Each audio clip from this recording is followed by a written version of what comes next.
नमस्कार दोस्तों, स्वागत है आपका हमारे यूट्यूब चैनल जेबी ईडियो एंटरटेनमेंट में। आज हम आपके लिए राजस्थान का एकीकरण लेकर के आए हैं। तो चलिए वीडियो स्टार्ट करते हैं और वीडियो को ज़्यादा से ज़्यादा अपने दोस्तों के साथ शेयर करें।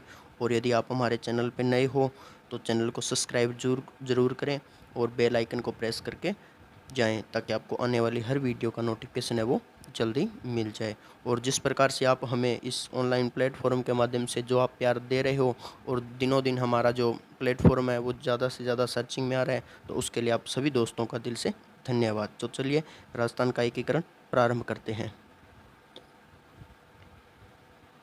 सबसे पहले अपने बात करते हैं राजस्थान का जो एकीकरण हुआ था उससे पहले एक विल्य पत्र पे हस्ताक्षर वगैरह करवाए गए थे। और जो विल्य पत्र था वो क्या था, तो उसके बारे में मैं आपको सबसे पहले बता देता हूँ। विल्य पत्र था वो लॉर्ड बेटम लेकर आए थे।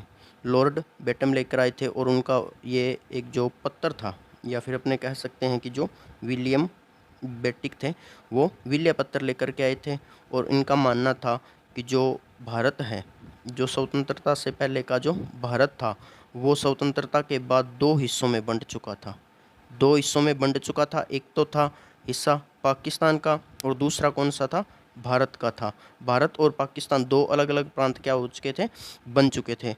और उसके बाद जब विल्य का जो लॉर्ड बेटम थे वो जो विल्य पत्र लेकर के आए थे उस पर हस्ताक्षर करने के लिए सबसे पहले आगे कौन आए थे, बीकानेर के शार्दुल सिंह थे जिन्होंने साइन किए थे। और कब किए थे, 7 अगस्त 1947 को इस पर हस्ताक्षर कर दिए थे। विल्य पत्र पर जो साइन करने का लक्ष्य रखा गया था वो रखा गया था कि जो 15 अगस्त को अपना देश है वो आज़ाद हुआ था, तो आज़ादी से पहले का उन्होंने क्या रखा था, अंग्रेज़ों द्वारा लक्ष्य रखा गया था कि 15 अगस्त से पहले यदि आप पूर्ण जो देसी रियासतें थी या फिर जो देसी राजा थे वो अपना विलियम पत्र पर हस्ताक्षर कर देते हैं तो हम 15 अगस्त 1947 को है वो भारत को आज़ाद कर देंगे। उसी के बाद जैसे जैसे अलग अलग रियासतों के राजा थे या फिर जो भी महाराज थे वो हस्ताक्षर कर देते हैं और कुछ उसके अपवाद भी हुए थे।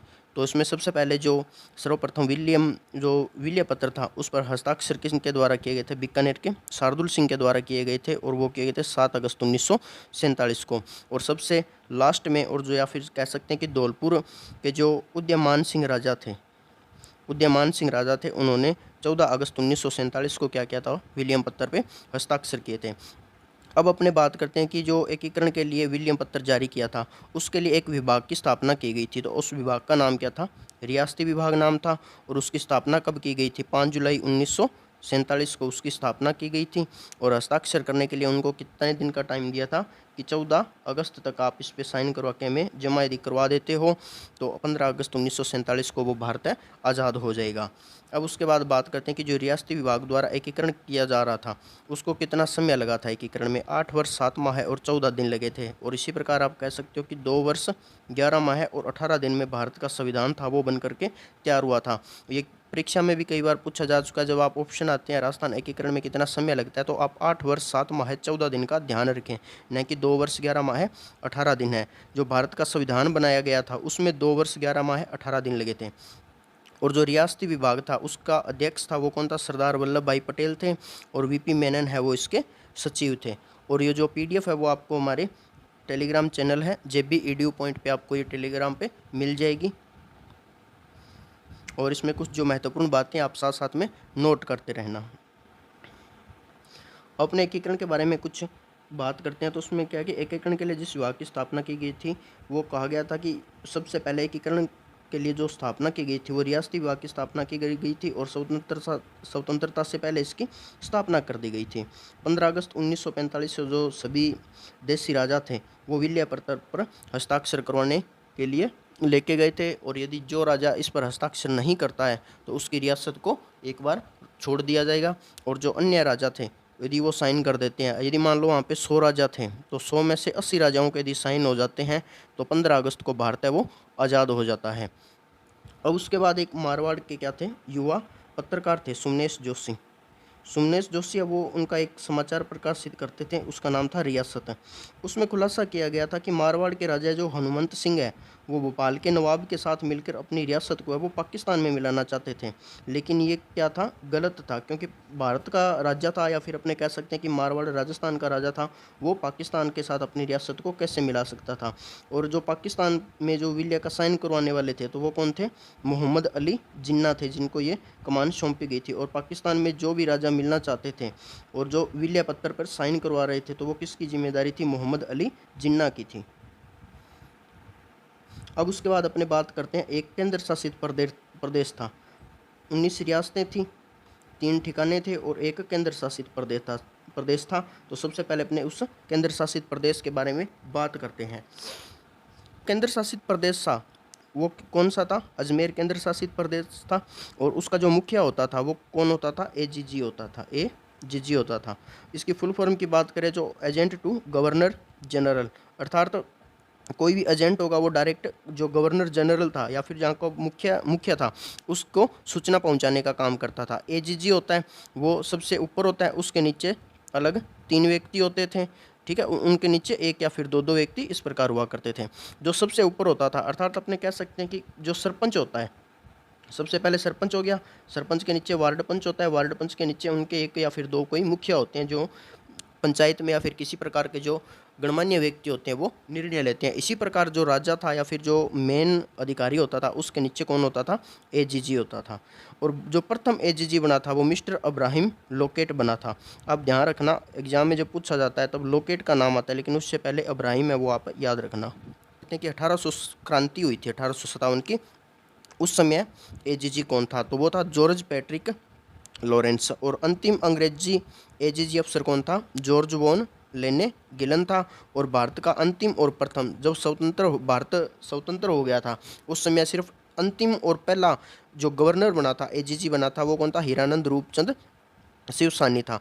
सबसे पहले तो आपने क्या इन 2 ही व्यक्तियों का नाम सुना था, और उसके बाद जब ये आगे अपने बात करेंगे और तो ये नाम है वो हमें ज़्यादातर नहीं मिलते हैं क्योंकि इनके बारे में ज़्यादा पता नहीं चलता है। तो ये भी आप आजकल है वो परीक्षा में पूछे जा रहे हैं, तो आप इनका भी ध्यान रखना। तो ठिकाने कितने थे राजस्थान के अंदर, 3 ठिकाने थे, नीमराना, कुशलगढ़ और लावा था। नीमराना ठिकाना है वो वर्तमान में, कुशलगढ़ ठिकाना है वो कहाँ पे वर्तमान में, बांसवाड़ा के अंदर है। और ये नाम यहाँ पे गलत लिखा हुआ है, इसको आप लावा पढ़ना। लावा कहाँ पे है, टोंक जिले में है, जो कि जयपुर रियासत में मिला दिया गया था। यह यहाँ पे 3 ठिकानों के नाम है वो लिखे हुए, आगे देखते हैं। अब अपने बात करते हैं कि जो रियासतें थी उनके बारे में क्या क्या फैक्ट अपने को पढ़ने को मिलते हैं। सबसे पहले अपने बात करते हैं मेवाड़ की जो रियासत है उसके बारे में, कि सबसे प्राचीन रियासत थी मेवाड़, क्या थी, सबसे प्राचीन रियासत थी। और जो झालावाड़ है वो सबसे नवीन थी। टोंक है वो एकमात्र मुस्लिम रियासत थी। भरतपुर और धौलपुर है वो जाट रियासत थी, जाट रियासतें थी। जैसलमेर और करौली रियासत है वो, वहाँ पे क्या था, यादव वंश का अधिकार था, तो ये यादव वंश की रियासतें हो गई। जयपुर रियासत है वो जनसंख्या में सबसे बड़ी रियासत थी। मारवाड़ है वो क्षेत्रफल की दृष्टि से सबसे बड़ी थी। और जो शाहपुरा है वो क्या थी, सबसे छोटी और कम जनसंख्या वाली रियासत थी। 19 रियासतें ये कंप्लीट हो गई है जिनमें ये क्या है, महत्वपूर्ण है काफ़ी।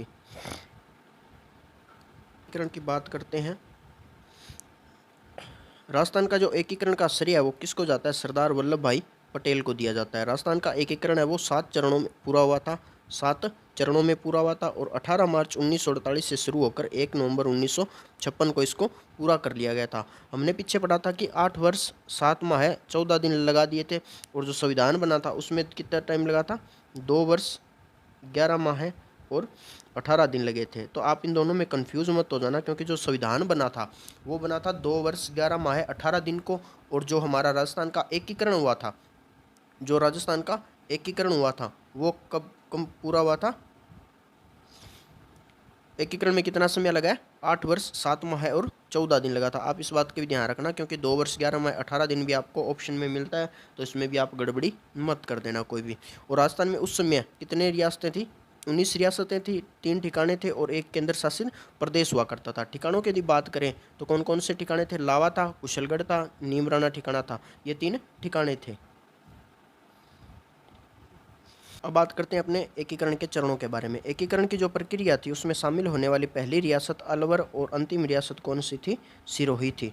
तो एकीकरण में सबसे पहले कौन सी रियासत को शामिल किया गया था? तो अपने कह सकते हैं अलवर को शामिल किया गया था, और अंतिम किसको किया गया था? सिरोही को किया गया था।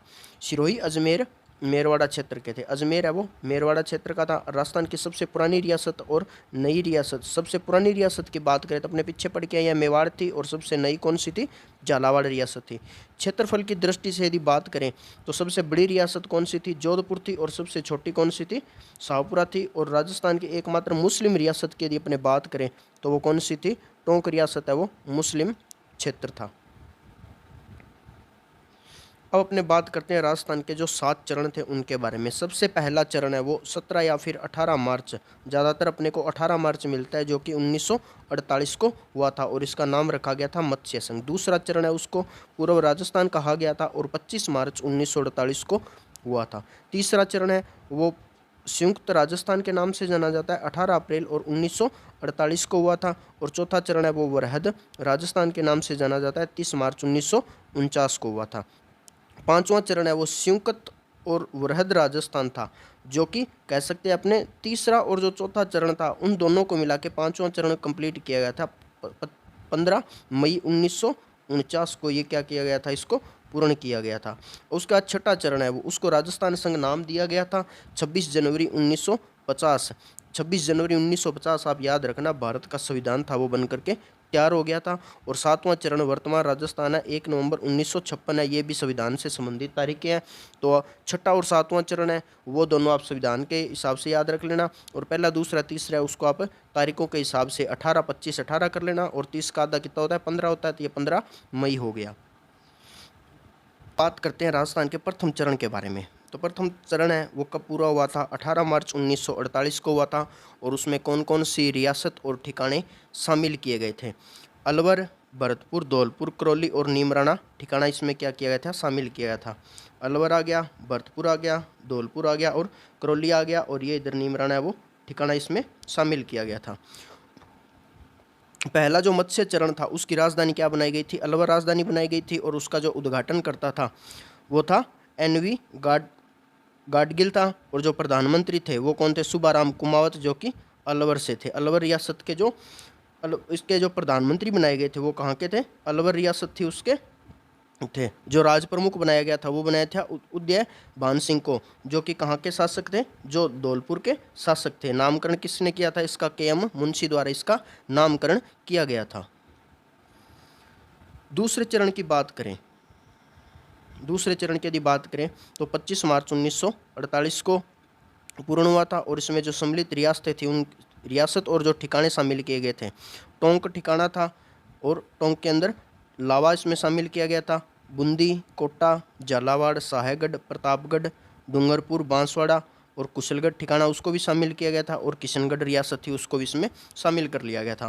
पहले और दूसरे चरण का जो उद्घाटन करता है वो एक ही व्यक्ति था, एनवी गाडगिल। जो पहला चरण था उसमें भी उद्घाटन किसने किया था? एनवी गाडगिल ने किया था, और इसी के अंदर भी गाडगिल द्वारा किया गया था।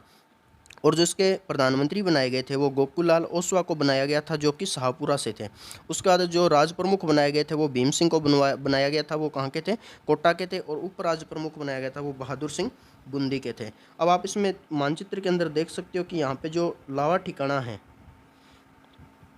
लावा ठिकाना है, शाहपुरा आ गया, बूंदी आ गया, कोटा आ गया इधर, और ये इधर झालावाड़ आ गया, कुशलगढ़ ठिकाना ये भी इसमें शामिल कर लिया गया था, बांसवाड़ा आ गया, डूंगरपुर, प्रतापगढ़, और इधर ये ऊपर किशनगढ़ आ गया। तो इस प्रकार से ये पूरा इसका मैप है वो तैयार हो गया था। और दूसरे का नाम क्या रखा गया था? पूर्व राजस्थान। और द्वितीय चरण कब कंप्लीट हुआ था? 25 मार्च 1948 को।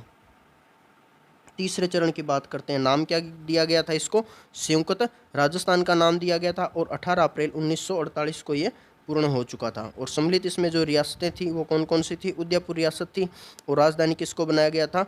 उदयपुर को इसकी राजधानी बनाया गया था। उद्घाटनकर्ता कौन थे इसके? पंडित जवाहरलाल नेहरू है, उनके द्वारा किया गया था। तृतीय चरण है उसका उद्घाटन किया गया था। प्रधानमंत्री बनाया गया था इसको माणिक्यलाल वर्मा को, उदयपुर से थे। और राज प्रमुख था वो कौन था इसका? भूपाल सिंह, जो कि उदयपुर के थे। प्रधानमंत्री और राज प्रमुख दोनों एक ही जगह के व्यक्ति थे। और जो उपराज प्रमुख है वो भीम सिंह थे जो कि कोटा के थे। आप इधर मानचित्र में देख सकते हो डूंगरपुर, बांसवाड़ा, कुशलगढ़ ठिकाना, झालावाड़, प्रतापगढ़, उदयपुर, शाहपुरा, बूंदी, कोटा, टोंक आ गया, ये ऊपर किशनगढ़ आ गया और ये लावा ठिकाना आ गया। ये मैप के हिसाब से ये पूर्ण कंप्लीट हो चुका था 18 अप्रैल 1948 को और संयुक्त राजस्थान इसका नाम दिया गया था। अब उसके बाद चौथा चरण है। चौथे चरण की अपने बात करते हैं। नाम क्या दिया गया था इसको? वृहत राजस्थान का नाम दिया गया था और 30 मार्च 1949 को ये कंप्लीट हुआ था या पूर्ण हुआ था। और इसमें जो सम्मिलित रियासतें थी संयुक्त राजस्थान में, जयपुर, जोधपुर, जैसलमेर, बीकानेर रियासत को शामिल कर लिया गया था और राजधानी है वो इसकी जयपुर बनाई गई थी। जयपुर को राजधानी बनाई गई थी और उद्घाटनकर्ता कौन थे इसके? सरदार वल्लभ भाई पटेल थे। प्रधानमंत्री हीरालाल जी शास्त्री को बनाया गया था। महाराज प्रमुख इसके भोपाल सिंह जो कि उदयपुर निवासी थे और राज प्रमुख थे मान सिंह द्वितीय जो कि जयपुर के निवासी थे और उपराज प्रमुख थे वो कौन थे? भीम सिंह जी जो कि कोटा के निवासी थे। और ये इसका मानचित्र था। जो चौथा चरण था, भारत जो राजस्थान का मानचित्र था वो दिनों दिन क्या हो रहा था? बढ़ता जा रहा था और उनके अंदर जो रियासतें थी उनको शामिल कर लिया जा रहा था। चौथा चरण था 30 मार्च 1949 को और वृहद राजस्थान के नाम से जाना जाता है। पांचवां चरण था 15 मई 1949 को, नाम दिया गया था संयुक्त वृहद राजस्थान। इसके अंदर संयुक्त वृहद राजस्थान है वो 15 मई 1949 को पूर्ण किया गया था और इसको जो सम्मिलित की गई थी रियासत और ठिकाने थे वृहद राजस्थान था। मत्स्य संघ शामिल किया गया था और जो राजधानी थी वो जयपुर बनाई गई थी। आप इसके अंदर ध्यान रखना कि जो वृहद राजस्थान है और मत्स्य संघ है उन दोनों की जो रियासतें थी या फिर जो भी इसके अंदर ठिकाने थे उन सभी को इसमें शामिल कर लिया गया था। पाँचवें चरण के अंदर वृहद और मत्स्य संघ को शामिल कर लिया गया था और जो इसमें राजस्थान में रियासतें शामिल की गई थी, पांचवें चरण में जो रियासतें शामिल की गई थी उनमें वृहद राजस्थान और मत्स्य संघ की जो भी रियासतें थी उनको शामिल कर लिया गया था। और जो मुख्यमंत्री बनाए गए थे वो हीरालाल जी शास्त्री बनाए गए थे और जो राज प्रमुख थे वो मान सिंह द्वितीय जो कि जयपुर के निवासी थे उनको इसका राज प्रमुख बनाया गया था। छठे चरण की बात करें तो यहाँ पे राजस्थान है वो बनके कंप्लीट हो चुका था या फिर कह सकते हैं कि पूर्ण हो चुका था। 26 जनवरी 1950 को छठा चरण पूरा होता है और इसमें राजस्थान में जो रियासत थे और जो ठिकाने थे उनमें संयुक्त वृहद राजस्थान और सिरोही राजस्थान में शामिल कर लिया गया था। जो सिरोही का क्षेत्र एक हिस्सा था, ये ऊपर वाला हिस्सा वो मुंबई शहर में मिला दिया गया था और ये राजस्थान के अंदर मिला दिया गया था। इसी कारण सिरोही है उसको 2 बार राजस्थान के एकीकरण में जोड़ा गया था। और भौगोलिक क्षेत्र की आधारित स्थिति थी जो कि राजस्थान की भौगोलिक स्थिति थी उसके आधार पे जो छठा चरण था उस छठे चरण में उसको राजस्थान नाम मिल गया था। और जयपुर जो कि वर्तमान में राजधानी है वो छठे चरण के अंदर राजधानी बन गई थी और हीरालाल जी शास्त्री थे वो इसके मुख्यमंत्री बने थे और मान सिंह द्वितीय जो कि जयपुर के निवासी थे उनको क्या बनाया गया था? राज प्रमुख बनाया गया था। ये इधर संयुक्त वृहद राजस्थान हो गया और ये सिरोही हो गई। आप देख सकते हो कि छठा पार्ट है या फिर जो छठा चरण है उसमें सिरोही को भी जोड़ा गया है। और सातवें की यदि बात करें तो उसमें भी अपने देख सकते हैं कि सिरोही को भी जोड़ा गया था। सिरोही है उसको कितनी बार जोड़ा गया था? 2 बार जोड़ा गया था। अब राजस्थान के सातवें चरण की बात की जाए तो 1 नवंबर 1956 को है वो सातवां चरण पूरा हो गया था। अजमेर का मेरवाड़ा, आबू देलवाड़ा, मध्य प्रदेश का मंदसौर जिला है वो सुनील टप्पा गांव है वो राजस्थान के अंदर मिला लिया गया था। मध्य प्रदेश एक अलग राज्य था जिसका कौन सा गाँव था जो कि मिलाया गया था? सुनील टप्पा गांव था वो जो राजस्थान के अंदर मिलाया गया था। और जो सिरोज उपखंड था वो मध्य प्रदेश को दिया गया था। ये भी आप ध्यान रखना कि सातवें जो चरण था उसमें मध्य प्रदेश का जो सुनील टप्पा गांव है वो तो राजस्थान के अंदर प्लस किया गया था अर्थात जोड़ दिया गया था। और जो मध्य प्रदेश को दिया गया था वो कौन सा था? सिरोज उपखंड है वो मध्य प्रदेश को दिया गया था। और राजधानी थी वो सातवें चरण में जयपुर ही थी क्योंकि छठे चरण के अंदर पूरा कंप्लीट हो चुका था। और मुख्यमंत्री कौन बन गए थे? मोहनलाल जी सुखाड़िया है वो इसके सातवें चरण के मुख्यमंत्री बन गए थे। और गुरुमुख निहाल सिंह है वो राजस्थान के सातवें चरण के प्रथम राज्यपाल बन गए थे। पहले क्या बनाया गया था? राज प्रमुख बनाया गया था। राज प्रमुख का कुछ कार्य नहीं होता था, इसी कारण राज्यपाल बना दिया गया था। वो किसको बनाया गया था? गुरुमुख निहाल सिंह को बना लिया गया था। अब आप इधर डायग्राम में देख सकते हो जो कि आधुनिक राजस्थान है या फिर जो पूरा राजस्थान है जो कि सातवें चरण के अंदर कंप्लीट हो गया था और ये अपना जो राजस्थान के एकीकरण है वो पूरा हो गया। अब उसके बाद अपने आगे बात करते हैं, कुछ इंपॉर्टेंट क्वेश्चन है उनके बारे में। राजस्थान में हाथी महोत्सव कहाँ पे मनाया जाता है? जयपुर के अंदर। और शीत महोत्सव माउंट कहाँ मनाया जाता है? माउंट आबू के अंदर मनाया जाता है। राजस्थान में मेवाड़ महोत्सव कहाँ पे मनाया जाता है? उदयपुर के अंदर। मीरा महोत्सव चित्तौड़गढ़ के अंदर मनाया जाता है। और ब्रज महोत्सव है वो कहाँ पे मनाया जाता है? भरतपुर के अंदर। राजस्थान में जो तीज का महोत्सव है वो कहाँ पे मनाया जाता है? जयपुर के अंदर है। और राजस्थान में अरावली पर्वतमाला की सबसे ऊंची चोटी कौन सी है? गुरु शिखर है। अरावली पर्वतमाला का सबसे कम विस्तार कौन से जिले में है? वो अजमेर जिले के अंदर है। कौन सा नगर सर्वाधिक ऊंचाई पे बसा हुआ है? माउंट आबू है। और राजस्थान की मरुभूमि निम्न भागों में वर्षा काल में बनने वाली झील को क्या कहा जाता है? खड़ीन झील कहा जाता है। ये हमारी आज की क्लास है वो दोस्तों कंप्लीट हो चुकी है। और आप ज़्यादा से ज़्यादा हमारे वीडियो को शेयर करें और चैनल को सब्सक्राइब करें। इसी के साथ जय हिंद, जय भारत। मिलते हैं अगली क्लास के अंदर। और आपने जो प्यार हमारे प्रति बनाया है उसी प्रकार रखें और ज़्यादा से ज़्यादा हमारे वीडियो को शेयर करें, ताकि आने वाला हर वीडियो या फिर हर कंपटीशन एग्ज़ाम के जो महत्वपूर्ण क्वेश्चन होते हैं वो हम आपके लिए लेकर के आ सकें। आपका विश्वास ही हमारे लिए सफलता है।